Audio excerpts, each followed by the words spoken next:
The International Blind Cafe 18 Plus presents Conversations from Booth 6. This episode is brought to you by Dots 123. Order up. Is this the one for booth 6? Yep. Hello again, and welcome back to Booth 6 here on the International Blind Cafe. And today in the booth, we have a group of fellas that embrace and embody what it is to be international. That's right, we have a group of people not from the same places, and certainly not from the same timelines. Some people have been with the cafe a long time, and others not as long. But that doesn't get in the way from them building relationships and making new friendships into long-lasting friendships. We also have in the booth today with us Mr. Reynolds again. And Jason, if you could, maybe enlighten us to something that maybe sticks out in your mind from way back when the cafe first began. Well, that's pretty easy. Back in the beginnings of the cafe, the first few weeks was a lot of conversations with just me and one of the other original members. And the members started to grow into the first 10 to 25 members. It was from noon till 3 in the morning every day. And just the conversations were from everything from our blind adventures to what was on TV and our perspective places and the differences between our countries. And right then, that's when I knew I had lightning in a bottle. And kind of going back, one of those original members, we have KP. So do you want to tell us about your journey? My name's KP. I'm from Australia. So I've been blind for a while now, 14 years, I think. Yeah. Lost both of my sight in 2 separate traumas. So I didn't have any disease or anything, just 2 unlucky incidents that happened to me. But yeah, that's a bit of my story. And so what brought you to the cafe those 2 long years ago? I've always wanted to connect with other blind people out in the world, and I met one of my great friends, and she invited me to this group, and yeah, been here since the beginning, when we were just baby cafe, when literally no one was around. It's been a while, and look where we are today, you know. Yeah, it's just growing, and then the friendships are blossoming. Exactly. Yeah.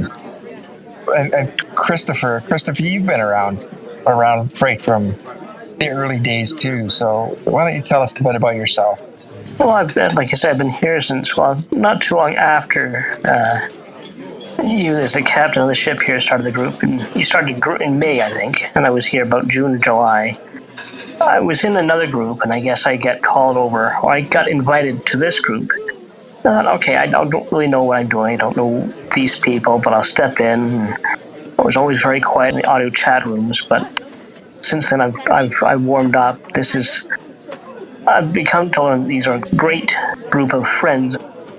I had lost my sight in December 2019, and so understandably, I'd never been blind. I went through my whole life being fully sighted, then lost my sight to inflammation in my eye in January of 2020. So finding this group of people, not just an online website, this group of people has been absolute huge benefit to me. Yeah, I just found that too. I lost my eyesight through an inflammation as well, and it's really cool to meet people who had some of the same experiences, and you really find out that you're not alone. It's been quite the thing. Yeah. So we've got another member who's been with us just under a year now, and he's from up here in Canada. So Dion, tell us a bit about yourself, sir. Well, hello everyone. My name is Dion. I live in the farthest eastern province of Canada. My vision loss, unlike KP's and Christopher's, is an inherited disease. It's an eye condition called retinitis pigmentosa, RP for short. It's basically X-linked, and I was diagnosed at the age of 4. So I'm like the boys. I struggled with vision loss, sight loss, since I was a child. Now, with the condition that I have, it's a degenerative eye condition. So over time, it gets worse, as it still is. But had really, really good functional vision up until about 10 years ago. But yeah, that's my story. And the reason why I got involved with the cafe is just like you guys. Someone else brought it to my attention, and me coming from a small fishing village in Newfoundland, as I'm sure you can appreciate, there wasn't any other blind people besides myself. So just to get the opportunity to reach out and ask questions and talk to some of you fine folks, it made me feel really comfortable. And yeah, I never left it after I joined. I'm pretty much here every other day just to see what's just on the go. So with our blindness and our vision loss, we all had vision or really usable vision or full vision up until later on in life. I find that there's a lot of things that I used to be able to do that I've had to find work around. Like today, I was actually hauling concrete and putting up a telepost. So people have made me find workarounds for my blindness. KP, you've got an interesting story because you actually fight or participate in professional sport in the sighted world. Yeah, so like I said, like I lost my sight like at 20 years, but you're supposed to enjoy your life, you know, and at that age, and I struggled with living with my blindness for over like 9 years, nearly 10 years, and I was overweight, and I was overweight, very unfit, very unhealthy, and just before I turned 30, I changed my life around, and to the point today I'm a Brazilian Jiu-Jitsu practitioner, and I compete against sighted people, and I'm one of a handful of people that does it around the world. And yeah, I changed that life and changed my perspective and stopped feeling sorry for myself, you know, like I decided that my blindness is not the end, and it's just the beginning. And yeah, I was blind since the age of 20, but I didn't really start enjoying and living my life and learn how to navigate this world since the age of 29, just before 30. Oh, that's awesome. It's so important to be able to find those workarounds in life and just to be able to keep moving forward. Exactly. We just happen to be blind. Everything else is functioning, and we still need the dopamine of being able to do things. Yeah, exactly. Dion, I know that you had gone on a fishing trip just in the past couple of weeks. How did that go? You being a blind person. Well, luckily enough, Jason, I found myself surrounded by very, very supportive friends and family all throughout my life. And like I said, I was diagnosed when I was 4, so I pretty much prepared myself at a very early age. I mean, I pretty much knew that I wasn't even going to have a driver's license at the age of 10. And of course, me being a person into everything motorized and ATVs and cars and that kind of thing, I found myself just recently, like you said, invited to a fishing trip where we had to actually fly into Labrador. Again, like I said, luckily enough, I had some friends of mine there that was quite aware of my vision loss, and I didn't hesitate at all. Vision loss didn't make me make the decision to say, no, I'm not going to bother to go because I was going to be a burden or I was afraid of what might happen. I did like I always do, just bit the bullet and jumped on the plane and the skidoos and went on. Had a beautiful, beautiful 10 days with no incidents, I might add, and caught lots of fish. So it was that's the biggest thing too. You don't want to come across as a burden, especially with the people that do stick around you after you go blind, and you want them to still be there, and you don't always want to have to lean on them. So it's a matter of finding your independence. I know Christopher, you live in a small city in Canada here, and you do a lot of roaming around that city and roaming around the backwoods as well. You expand on that a little. I don't know about other people's experiences because I had spent. I'm in the late 50s now. I started losing my sight in April 2015, but I used to, when I was still fully sighted, would walk around through the backwoods because I can get. It's a shortcut to the next street over to the west or to my east. And still, not with my complete total vision loss, I still like to go out back into the backwoods because I know I can get out to the next street over. I know the route. I will get lost on occasion, but I've had one or two people say, Chris, I don't know how you do that. It's a simple logic. Stop, listen to where you are, feel where you are, where the sun feels on your face, where's the neighbor's fence, where are you according to the side of that ravine that you have to walk across. But yes, there's a certain connection with nature when you're standing out in the woods. For me, grew up in a big city here in southern Ontario, and to be able to go back in the backwoods and just get away from the noise of big city noise, even in my small town city where I am now, just being in the backwoods and being able to walk around back there safely and still find my way back home safely with one or two trip ups, but it's just a nice experience being able to walk around with nature, as they call it in Japan, Shinrin-yoku, walking with nature. Yeah, that was definitely a thing.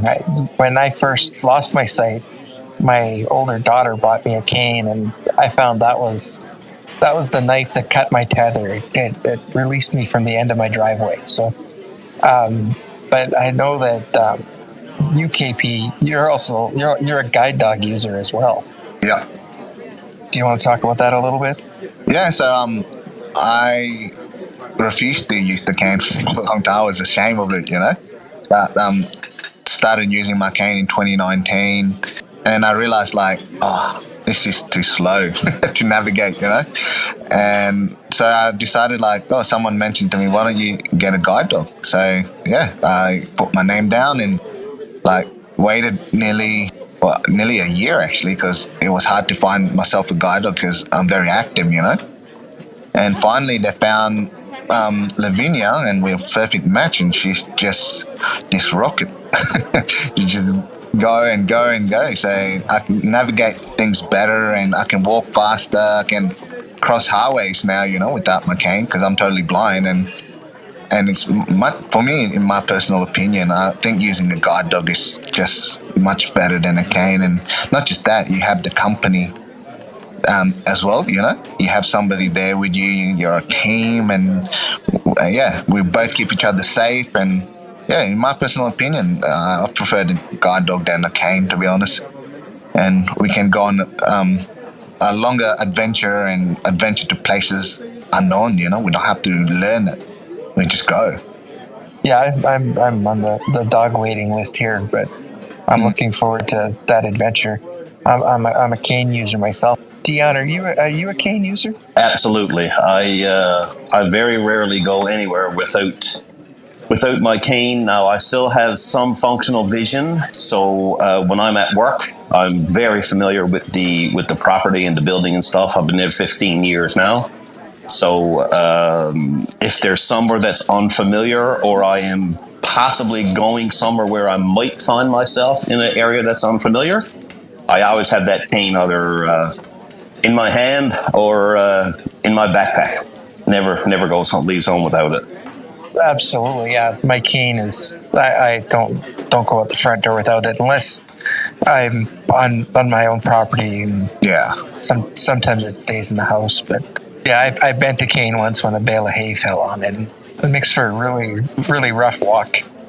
I bent my last one tripping on ice and falling on it. Actually, I credit it to breaking my fall and not actually getting hurt. So, that's funny sometimes, right? You walk around your own house, like Jason, I walk around my property without my cane, and I'm told, people always say, how do you know that is over there? Because I don't move it, so it's there. Everything is right there. I know where the steps are. I know where my garden, I know where my rubbish bins, and people always how do you know where everything is? Because I've been living here for nearly 5 years. same here. I don't know if anyone else has experience. I also use Nordic poles, the hiking poles, which I've been using for years, even before my sight loss. And I still, to this day, in addition to my white cane, will use a Nordic pole for when I'm out walking. Even without my cane out in the back, I find the Nordic poles make it so much easier. I feel safer if I'm walking down the back steps to the back by the back fence. Nordic poles are a great help for me with mobility issues. So even if I don't have my white cane, at least as long as I have a mobile cane, I have Nordic pole. Like you say, you know what things are, but when you find, okay, I need to know about my stepping here, but I've got my Nordic pole, so they're very steady. Yeah, that's one thing you touched on, KP. It's when you're in your own environment. There's no one to move your stuff. It was one thing in a conversation in the cafe the other day was, we got to have a talk on one of these things that we're doing about don't move my stuff. I actually I lost a girlfriend because of that. You can't move my stuff. You can't move my stuff. And she kept moving it. She kept moving it. It sometimes can be difficult when people, but that's why I enjoy living on my own, because I know where everything is, type of thing. Unless a friend or anyone to come move the stuff, but then in the end they realize, I sometimes get a text message, I think I'll move your stuff, you know what I mean? Yeah, I don't even let people put my groceries away, because I gotta know where it is. It's funny though, right? Like we're talking about like familiar places and people that don't know us. Like, how do you know everything? It's like the other week I went hiking and I know the track. You know, I've been there a couple of times. I know it's a fairly nice track, you know. And I was going there with Lavinia, and this old guy tried to stop us. Like, it's difficult. And I'm like, dude, I know this track. Lavinia will know this track. You know what I mean? Like, we've been here a couple of times, and it's like, people still just don't understand. Like, how do you, who the hell are you, dude? The right to stop me from enjoying my life. You know what I mean? I agree, KP, and I think that's just a lot of people's outlook. Just as soon as they see somebody with a white cane or a guide dog, they say, "Oh boy, he's at a disadvantage." I had an instance there recently that me and a friend of mine went to an Irish pub, and when I went to use the washroom, there was a gentleman and his son sitting to the table right next to us, and I went to the washroom and came back, and when I did, my friend Daryl said something funny. He said, when you left that time, he said, the gentleman that was sat to the table come up and said to me, "I can't believe this guy is out to a bar and going to the bathroom by himself." And my buddy said, "Out to a bar?" He said, "I can't even keep up with him. Like, he's always on the go, right? He don't stop. Like, he's the guy you see going down the beach on his ATV, right? That kind of a thing. So people just think because when they see the cane, it's like, oh boy, you can't do nothing. Well, obviously we can. We do it every day. So that's the thing when I'm out and about.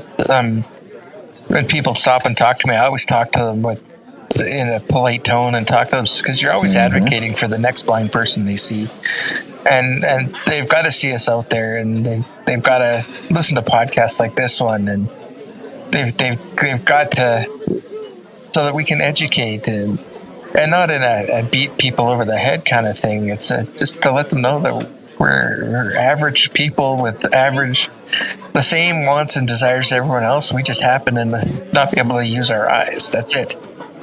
Everything else is normal. Honestly, in the end of the day, like, people who try to question us or stop us from doing things, that's their own personal insecurity, you know, because in the end of the day, maybe in their life they can't do a lot of things, and they're sighted or they're able, you know, but they still can't do things, and they see somebody blind or somebody in a wheelchair doing stuff that they cannot do, and then they question that person just to make themselves feel better, you know what I mean? So I don't take it personally anymore. Like for me, it's like, in the end of the day, it's probably the things that they can't do, you know. Like, I compete like in a combat sport, and people always come up to me, you know. In the end of the day, it's like, it's your own stuff, not my stuff. Like, I go out there and give it a go. It's like, if you don't, that's not my problem, you know what I mean? Well, absolutely. I was using a hammer and nails today. I didn't hit my hand once. The nails all got driven properly. It's just, we just do stuff like everyone else does it. I had last year on our traveling with my family up to a summer cottage in central Ontario where we visited a restaurant, a very famous restaurant on Highway 11.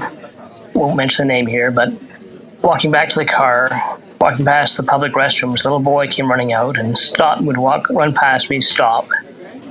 And his father would say, "Oh, come on, hurry up, come on, let's go, don't bother him, come on, let's go, hurry up." And this happened 3-4 times, and I got back to my car. My sister got in the car after me and said, that little kid was just stopping and watching you with your white cane.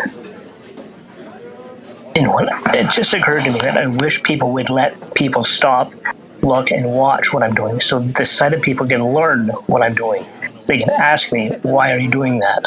What are you doing with that?" So that sighted people can learn what we are doing, how we're doing it, so they can experience life as a blind person. We do get things done.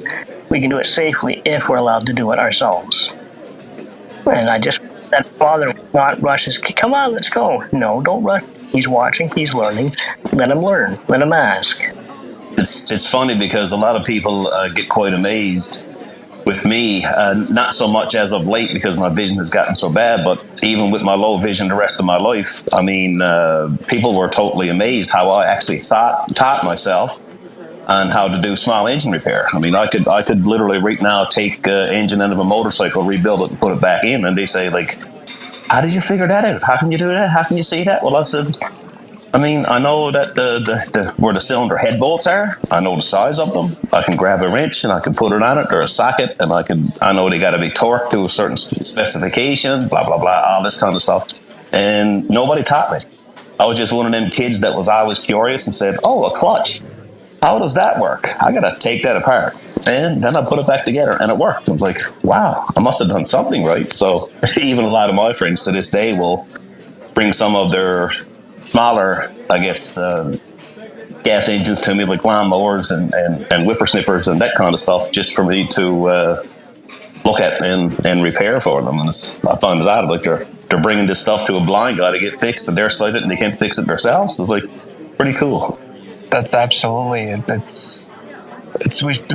we never fail to achieve, and we still need the dopamine, we still need the successes. So We're still human, and we're still people, and we're still guys, and that's the thing is, it's a matter when we went blind. I find anyway, like a lot of that guyness was kind of held back, not taken away, held back. You just had to find a way to grasp at it again, because it's difficult. Yeah. Like, it took me a while to get used to it. Like for me, I was a carpenter before. I used to ride dirt bike and spearfish and all that.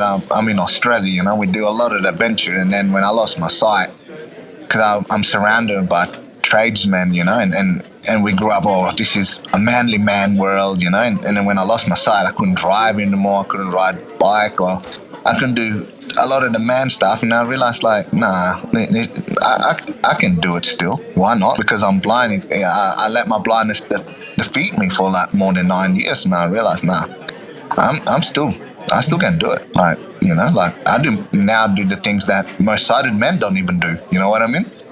Oh, for sure. And then that's part of that. That's the biggest thing I know I've learned in this group, is that it's a matter of how you get it done. As long as you're getting it done, you're still a guy. It's getting it done. And like I said, I still use chainsaws and hammers and stuff, but I still get it done. I live independently, and I don't cook, only using the microwave. But yeah. Luckily enough, I found myself, like I said, I had low vision all my life. Like even by the time that I was 17 years old, when I could get a driver's license, I couldn't. And I guess it was half stubbornness, half trying to make myself the best person that I could with low vision. And I often refer to, people say to me that, "How do you find your disability?" And I said, well, I'm not actually disabled. I'm differently able. I can do a lot of the stuff that you can do. I might have different tools to do that task, but I'm definitely not disabled. That's one of the words that I don't like.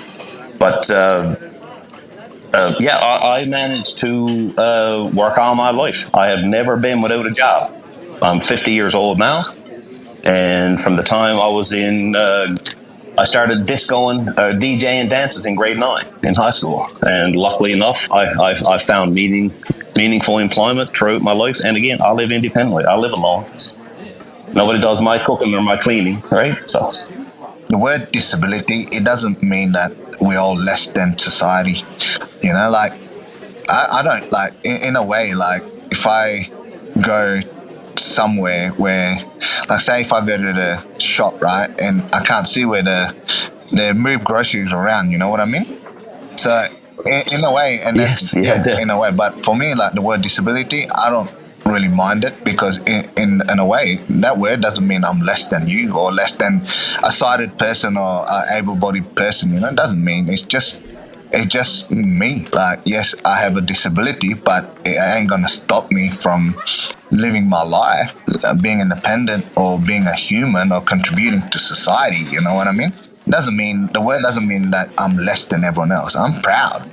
You know, I used to be so ashamed of my blindness. I used to be so ashamed. I didn't want nobody to know I'm blind, even though it's obvious. But I didn't want anybody to know. I didn't want my cane, nothing.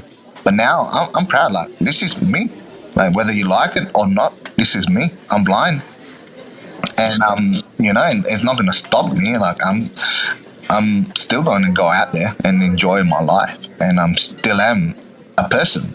You know. I'm curious about what other people might think about this. So you just mentioned this idea of losing your guyness when we lose our sight. I don't know that we've lost all the guyness. We've just begun to redefine it. I can do things that, in my opinion, most sighted guys wouldn't even dream of trying to do. Oh, absolutely. It's just try walking down the street crossing a busy intersection with a blindfold on. Try doing that without being terrified about getting bug spooked by a passing car. Yeah, there's our new extreme sport. Right there. Crossing the highway with a blindfold. I'll tell you a funny story, because I'm a big advocate, and everybody knows what an APS, audible pedestrian signal, is. In the city that I live in, there's not very many of them. So we were basically, me and another group, were trying to convince the city the importance of these APS signals in strategic parts of the city for people that are blind or partially sighted. So we asked them to meet on this particular street, it's only 4 lanes, 2 lanes going in each way, but there's like an island in the center. And there was 3 council members there, and we brought blindfolds and canes. So we said to them, okay, I'm going to ask you to do me a favor. I want you to put this blindfold on and cross this intersection without an APS. Not one of those council members, they were petrified, would put on the blindfold and try to cross. So about a year after that, we got the news that this whole entire street that goes by our university, it's all going to be replaced with audible pedestrian signals. So I don't know if we had the group of people that I was with had anything to do with it or whatever, but every new intersection or set of lights that go in this city now, it's going to be equipped with an audible pedestrian signal on it for the blind and low vision. So yeah, you know what? In like, I think the thing is, like, we grew up, right? Most of us grew up with sight, and we grew up. Oh man, we supposed to be the provider, the protector, and then when we became blind, people assume we can't do that role. Still, you know what I mean? It's what society think of us because we're blind. Oh, there's no way that man or can be a provider and a protector. Why not? I still, you know, like they assume that we can't do it anymore. Hell, why can't we do it? Like, why can't we be a provider or protector still? I still can do it. That's for sure. The only thing I got to convince them is that I can still drive them around. Yeah, good luck with that. I've been trying for 20 years. It just won't work. And it's funny because I actually be in the passenger side where I still have some little bit of vision left. And I don't wear glasses or nothing because they don't make any difference. So, like, I still got friends of mine that know me all my life and know that I have low vision all my life. And we'll come up to a street or a crossing or an intersection, and they'll look at me. They'll say, "Dion, anything coming?" I'll say, "You better check." Right? They forget that I can't see if anything's coming or not. So they just automatically just ask me if there's anything coming. So. If you'd like to join us, there's always a seat for you in Booth 6 at the International Blind Cafe, Discord server, and Facebook group. Sweet!